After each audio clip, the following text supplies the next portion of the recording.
हमारे साथ है महबूबुर रहमान, जिन्होंने अचीव किया है रैंक 371 इन नीट पीजी 2017। कॉन्ग्रेचुलेशन।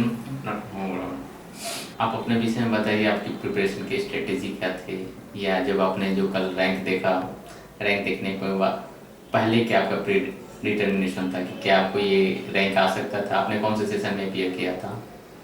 हम हम अपीयर किए थे आपका 8 दिसंबर 8 दिसंबर इवनिंग का। एक दो दोस्त भी साथ में थे, तो ओवरव्यू लग रहा था कि थोड़ा टफ पेपर आया था। और उसके पहले 6th 7th का जो फीडबैक मिला था, मतलब उन लोग बोल रहे थे कि थोड़ा रिलेटिवली इजी था। तो जो भी है, वापस आके आंसर चेक नहीं किए थे। मतलब ये पूरा साल मेहनत किए हैं, सोचे कि एक महीना और रुक जाते हैं, जो होगा देखा जाएगा। मेहनत किए इससे ज़्यादा तो कुछ कर नहीं सकते। तैयारी मतलब सीरियसली हम वही पोस्ट इंटर्नशिप भी स्टार्ट किए थे। थोड़ा बहुत 4.5 ईयर्स में मेरे से थोड़ा बहुत किए थे, और इंटर्नशिप में जितना हो पाया था। सब लोग थोड़ा डिफिकल्ट, मतलब कलकत्ता कॉलेज में थोड़ा डिफिकल्ट है, बट किए थे जितना हो सके। रिजल्ट देखने के बाद कैसे लगा था? क्या आप एक्सपेक्ट किए थे कि रैंक आपकी 371 नीट पीजी 2017, जो कि एक टफेस्ट एग्ज़ाम हो चुका है अभी ऑल ओवर इंडिया के ऑल मेडिको के लिए टारगेट बन चुका है? नहीं, रैंक तो काफ़ी अच्छा है। Like I am like very very happy actually. तो जैसे एम्स में 1900 आया था, जिपमर में 250 अराउंड आया था। तो ये थोड़ा गैप था, तो एग्जैक्टली मतलब श्योर नहीं हो पा रहे थे, और वैसे थोड़ा डिफिकल्ट लग रहा था। श्योर नहीं हो पा रहे थे कि मतलब कोई आइडिया नहीं हो रहा था कि ओके इतना के बीच रैंक आएगा। तो काफ़ी लिबरल माइंड रखे थे, ओपन माइंड रहे थे कि मतलब ज़्यादा फिक्सेड नहीं किए थे कि हमको अच्छा यही चाहिए, मतलब अगर नहीं होगा तो ये ड्रॉप करना है। बिकॉज ये पोस्ट इंटर्नशिप में मतलब जो हम लोग एंथुजियाज्म डाल सकते हैं, जितना मेहनत कर सकते हैं, लाइक वो सेम डेडिकेशन सेम कमिटमेंट फिर से रिक्रिएट करना थोड़ा डिफिकल्ट लगता है। पता नहीं बहुत जन 2-3 साल बाद भी किए हैं, बट लगता था कि ऐसा मतलब हार्डवर्क और शायद नहीं कर पाएंगे। तो पता नहीं अब मतलब हो गया लाइक अब अच्छा, अभी जो आपने 371 रैंक स्कोर किया है, ये आपकी तो सेकेंड अटेम्प्ट थी ना? आपने इंटर्नशिप के ड्यूरेशन में कोई चांस लिया था? इंटर्नशिप में हम बैठे थे, तो उस टाइम रैंक नहीं मिला था कुछ। ओके, दैट मीन्स आपने नॉट क्वालिफाइड टू 371 स्कोर किया। That's the great thing. अभी आप किसी हॉस्पिटल से अटैच्ड हैं कि? अभी तो हम वही इंटर्नशिप के बाद हम वही एनआरएस में, हम तो एनआरएस से एमबीबीएस किए हैं, तो एनआरएस में हम साइकेट्री में हाउस शिफ्ट करते थे। ओके, तो आप बैलेंस कैसे करते थे? जो एमएस में ड्यूटी भी करते थे और फिर क्लास को भी बैलेंस करना, और फिर आपको टाइमिंग की मैनेजमेंट क्या थी? आपकी एक्चुअली प्लानिंग क्या था? प्लान था कि जैसे जैसे शुरू में जब क्लास स्टार्ट की हम लोग, तो कोचिंग में सर लोग बताते थे कि 8 hours a day like should be good. तो ये प्लानिंग था कि जिस दिन ड्यूटी रहेगा वही ओपीडी कर जाते थे, तो वापस आ जाते थे 2-2-2:30 बजे तक। तो वही सोचते थे कि 4 बजे पढ़ने बैठेंगे, तो 4 से 12 8 घंटा हो गया। अगर 2 बजे तक भी पढ़ लेते हैं तो इधर उधर थोड़ा टाइम जो जाता है, तो 8 घंटा निकल जाता था। और बाकी दिन जिस दिन ड्यूटी नहीं रहता था उस दिन सोचते थे 10-12 घंटा पढ़ लेंगे। अच्छा, आपने अपना जो सब्जेक्ट का डिवीजन किया हो, आपके पास जैसे टोटल 19 सब्जेक्ट होते हैं, तो 19 सब्जेक्ट में आपने जो डिवीजन किया वो मेजर सब्जेक्ट माइनर सब्जेक्ट करके डिवीजन किया है, या पर्टिकुलर आपने कुछ स्पेशल सब्जेक्ट को आपने ज़्यादा फोकस किया है? नहीं, शुरू में जब से क्लास होता था, मतलब प्लान था कि जैसे हम इंटर्नशिप में थोड़ा बेस बना के रखे थे कैसे, बिकॉज हमको पता था कि वीकली बेसिस में क्लास होगा। तो हमको नेक्स्ट वीकेंड में जो सब्जेक्ट पढ़ाया जाएगा उसके पहले द प्रीवियस वीकेंड में जिस सब्जेक्ट पढ़ाएगा हमको ख़त्म करना था वो सब्जेक्ट। Okay. वो टारगेट था। वो सब्जेक्ट ख़त्म करके नेक्स्ट वीकेंड उस सब्जेक्ट का टेस्ट होगा, तो हमको उसमें वो मतलब तो अच्छा नंबर लाना है। तो ये कोशिश करते थे कि मतलब ज़्यादा बैकलॉग ना हो। एक दो बड़ा सब्जेक्ट में हो जाता था, पैथो मेडिसिन ये सब में थोड़ा बैकलॉग हो जाता था। तो वही फिर एंड में अराउंड अक्टूबर नवंबर सितंबर का वही अराउंड 2.5 मंथ्स रिवीजन के लिए मिला था। तो उस time year wise subject divide किए थे, और मतलब रैंडमली उठाते थे सब्जेक्ट, कोई भी वैरी करते थे, मतलब short subjects long subjects vary करते थे। वही रिवीजन मतलब अराउंड 2.5-3 टाइम्स रिवीजन हो गया था, 3 महीने 2-2.5 महीने में। तो आपने पर्टिकुलर काफ़ी सारे बुक्स को फॉलो किया हो, स्पेशली आपको लगता है कि कोई ऐसा सब्जेक्ट है जिस पे ज़्यादा आपको फोकस करना चाहिए था और ताकि और आपकी बेटर रैंक हो सके? देखिए, हम सीनियर्स से जो फीडबैक मिलता था और सर जो बताते थे कि लाइक मतलब पढ़ने का सोर्स एक होना चाहिए, लाइक जैसे नोट्स मिलता था तो 99% टीचर्स बताते थे कि हाँ मतलब नोट्स रिलायबल है, मतलब ऐसा नहीं कि मतलब मतलब ऐसा नहीं कि सब हमारे कोचिंग में लेते थे, दूसरा कोचिंग में भी बंदे जाते हैं, तो notes is like relative matter है। नोट्स सबका नोट्स अच्छा है, बट मेहनत आपको करना पड़ेगा एंड ऑफ द डे। ठीक है, अब एमसीक्यू बुक भी वही ऑलमोस्ट सेम ही होता है, एक जो ज़्यादा चलता है थोड़ा सीनियर से रेफरेंस मिल जाता है कि हाँ ये अच्छा है ये, तो ये सब नोट्स पढ़ते थे, एमसीक्यू बनाते थे, एक्स्ट्रा इन्फॉर्मेशन मिलता था वो नोट्स में ऐड कर देते थे, बिकॉज वही कि हमको एंड में रिवीजन के टाइम जितना कम टाइम में हम रिवाइज कर सकते हैं मेरे लिए बेटर है। अच्छा, मतलब सब्जेक्ट मतलब एमसीक्यू के लिए आप सब्जेक्ट वाइज बुक को फॉलो किए थे ना, लास्ट 10 ईयर के बुक को फॉलो किए थे, जो कि बहुत बड़ा एक क्वेश्चन रहता है किसी भी तैयारी के लिए? हम सब subject wise book subject wise book, specially first year के लिए कौन से सब्जेक्ट को फॉलो किए थे? एनाटॉमी, फिजियोलॉजी, बायोकेमिस्ट्री के लिए अरविंद अरोड़ा का फॉलो, पल्स पब्लिकेशन को फॉलो किए थे। और आपको जो जैसे एनाटॉमी की क्लास हुई होगी, तो एनाटॉमी में भी तो जैसे आपके इमेज बेस्ड अभी काफ़ी क्वेश्चंस आ रहे हैं, तो आपको जो क्लास में पढ़ाया गया था क्या एनाटॉमी के इमेज बेस्ड क्वेश्चन क्या आपका हेल्पफुल रहे? हाँ, काफ़ी हेल्पफुल रहा था। कौशल सर का वही अराउंड 300 पेज नोट्स आया था, तो इट वाज काफ़ी हेल्पफुल था, मतलब। और फिर उसमें नोट्स में रेगुलर इंटरवल्स एमसीक्यू भी था, तो अलग से ज़्यादा एंड में ज़्यादा एमसीक्यू अगर नहीं भी सॉल्व कर पा रहे थे तो वहीं पे एमसीक्यू बेस्ड एक्सप्लेनेशन था, नोट्स था, तो वो काफ़ी हेल्पफुल था। अच्छा, फर्स्ट ईयर में तो एनाटॉमी एक टफेस्ट सब्जेक्ट, सेकेंड ईयर की टफेस्ट सब्जेक्ट मानी जाती है पैथोलॉजी, तो जैसे आप पैथोलॉजी के रिस्पेक्ट में आपका प्रिपरेशन का स्ट्रेटेजी क्या था? जैसे सर का नोट्स काफ़ी अच्छे थे, प्रवीण कुमार सर।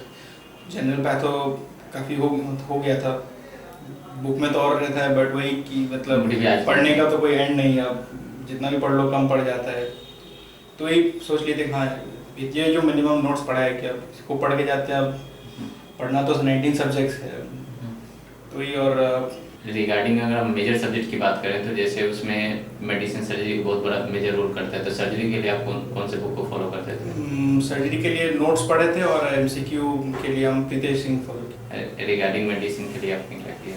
बेसिकली ज़्यादा मेडिसिन में नहीं दिए थे, जितना मतलब उतना ज़्यादा स्ट्रेस नहीं दिए थे, बिकॉज ठीक है हम लोग एमसीक्यू बुक में या फिर पास्ट 10 ईयर्स में आ जाता है कि 35 क्वेश्चंस फ्रॉम मेडिसिन, बट वो 300 पेपर का क्वेश्चन जब सामने आता है, it is very difficult to pinpoint exactly 35 questions जो एनबी साइड में दिया जाता है कि इन 35 क्वेश्चंस फ्रॉम मेडिसिन, तो it's very difficult to pinpoint कि हाँ ये मेडिसिन का क्वेश्चन। तो वही 2-3 बुक देखे थे, but I did not give so much stress on medicine ऐसे।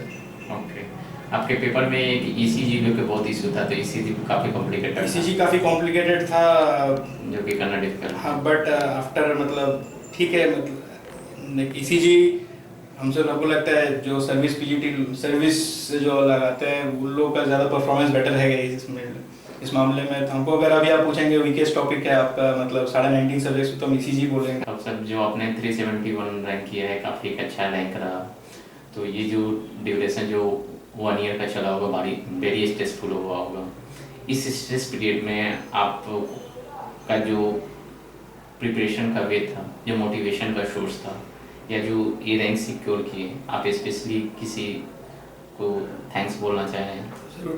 ज़रूर मतलब इंटर्नशिप के बाद मतलब घर से तो हमेशा बैगिंग रहा है बचपन से, पापा मम्मी मतलब कभी कुछ चीज़ का कमी नहीं रखी है, तो पापा वही बोले कि अब मतलब सब तुझे हमसे ज़्यादा बेटर, अभी तुम 5 साल किया है, तुम्हें जैसे करना है करो, हमेशा हम लोगों का सपोर्ट है। इवन कि एग्ज़ाम का जिस दिन सुबह पापा को फ़ोन के बोले कि देखे मतलब लाइक किसी चीज़ का फिक्र नहीं करना है, ठीक है अब ठीक है 1 साल नहीं होगा तो कोई दिक्कत नहीं, बस फ्री रहो, माइंड फ्री रहो। और दादा दादी जी मतलब रेगुलरली फ़ोन में बात होता रहता था, घर तो शायद 2 बार गए होंगे 1 साल में, तो वही मम्मी पापा मतलब मोटिवेट करते रहते थे, मतलब हमेशा बचपन से करते आए हुए हैं उन लोग के मतलब दुआएं से अभी आज जो ऐसा रैंक मिला है, तो उन लोग को ज़्यादा क्रेडिट मिलना चाहिए। और स्पेशल मेंशन करूँगा मतलब हमारे मतलब मैं कॉलेज में सीनियर है अभिषेक भैया, तो काफ़ी मेरा बढ़िया मेंटर रहा है। जैसे हाउसरशिप हम किए थे और उसके बावजूद हम रैंक निकाले हैं, तो काफ़ी लोगों का एक थॉट है कि थॉट है, अभी हम उसको गलत फहमी बोलेंगे, बिकॉज वो लोग सोचते थे कि चलो हाउसरशिप करके रैंक नहीं निकाला जा सकता है, तो निकाला जा सकता है। अभी हम किए, हमारे दोस्त भी निकाले, मेरा को हाउस था वो भी निकाले, रैंक मिला है।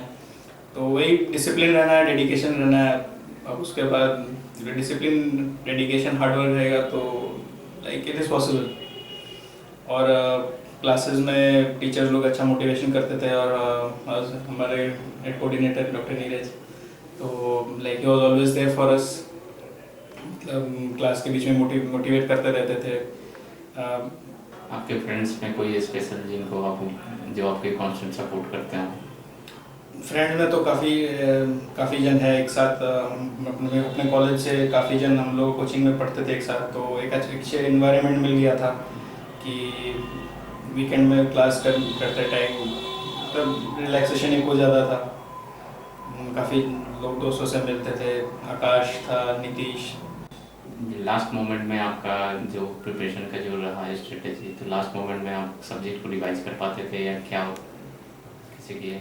मतलब एंड वही लास्ट 2-2.5 महीना मतलब नया चीज़ पढ़ने का ज़्यादा मतलब नहीं रहता था, तो पहले जो पढ़े थे बार बार वही रिवाइज करना मतलब करते थे, और वही मतलब वही स्ट्रैटेजी था। और कभी कभी एमसीक्यू कर लेते थे to remain in not touch with the field, और एक आइडिया मिल जाता था कि हाँ चलो 10 में 8 सही हो रहा है या 7 सही हो रहा है। और उस बीच में कोई कभी आपको ऐसा डिप्रेशन फील होता था कि नहीं मैंने ज़रूर होता था, बस हम फर्स्ट ऑफ ऑल हम प्रिपरेशन अकेले रह के किए हैं, तो ऑब्वियसली डिप्रेशन होता था। तो ऑब्वियसली मतलब लाइक माइंडेड पीपल से बात करते थे, दोस्त लोगों को फ़ोन करते थे। डॉक्टर नीरज आपको भी फ़ोन किया है, मैसेज किया है, कभी डाउट्स होता था तो मैसेज करते थे, तो मिल जाता था फैकल्टी से आपसे। अपने जूनियर्स के लिए क्या मैसेज देना चाहेंगे?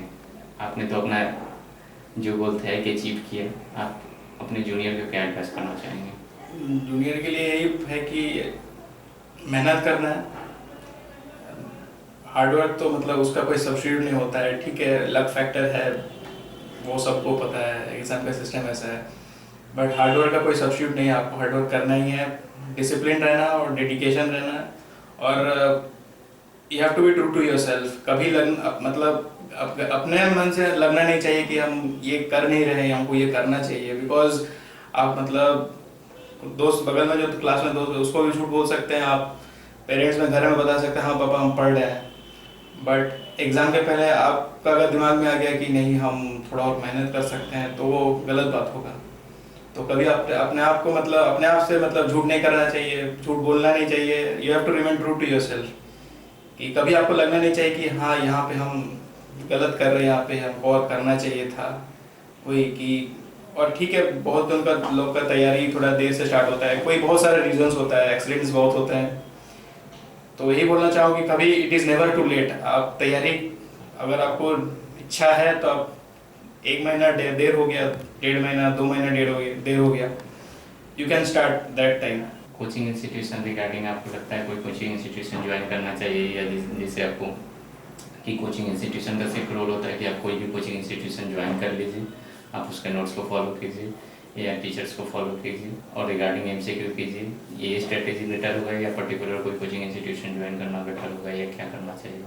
ओवरऑल एक चीज़ है कि wherever you study at the end of the day, वो आपका डेडिकेशन, आप कितना पढ़ते हैं। टीचर आएंगे सब ठीक है, if they are coming to teach you, आपका अगर गोल है कि हमको 500 रैंक करना है, 1000 रैंक करना है, तो टीचर का भी गोल है हम पढ़ाएंगे तो स्टूडेंट का 1000 के अंदर रैंक आता है।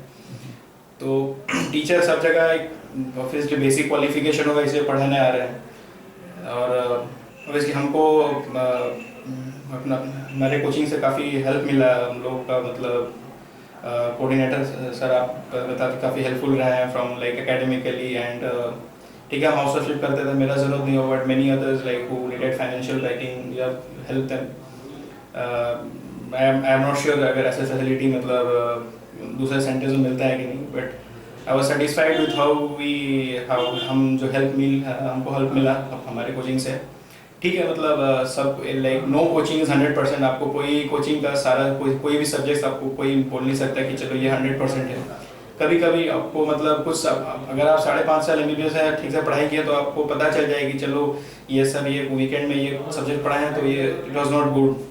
ऑब्वियसली तब अपने आप के बारे में सोचना पड़ेगा। तो वहाँ के ठीक है 1-2 सब्जेक्ट था हम जिसलिए दूसरा कोचिंग का नोट्स अरेंज किए थे। जस्ट लाइक जैसे हम कम्युनिटी मेडिसिन के लिए डैम्स का नोट्स अरेंज किए थे मेरे, तो उस डैम्स में कोचिंग करते थे। कोचिंग कोई भी ज्वाइन करो, एंड ऑफ द डे आपका ओन हार्डवर्क मैटर करता है।